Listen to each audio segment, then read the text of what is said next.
El Ministerio de Fomento y el Ayuntamiento de Albal han firmado un protocolo para la construcción de una nueva estación de tren de cercanías en el municipio. Albal tendrá parada dentro de la línea C2 que conecta Valencia con Xàtiva, lo que, según el consistorio, mejorará sustancialmente las conexiones de la localidad. Pero lo que es impresentable es que para ir de Albal a Valencia vayamos con un autobús que tarda entre 40 y 50 minutos.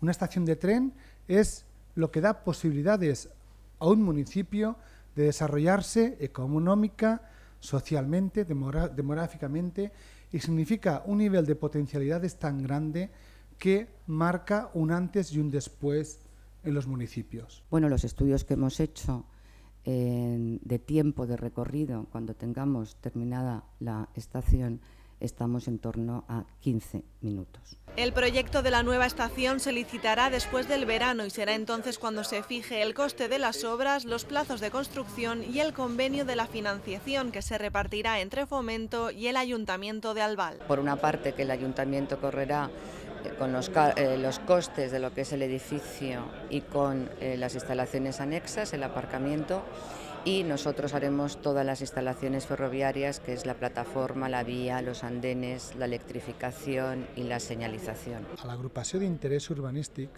tenen un compromís en l'Ajuntament de fer una aportació de 600.000 euros a la construcció d'aquesta estació. Se espera que las obras de la nueva estación puedan comenzar durante esta legislatura. Anem a veure si a través d'esta legislatura aconseguim que estiguera ja en construcció. En construcció estiguem, per mi ja seria un gran avanç. La estación de cercanías de Albal contará además con un aparcamiento gratuito para 700 vehículos que desde el consistorio estiman que atraerá a viajeros de municipios vecinos como Silla, Catarroja y Beniparrell.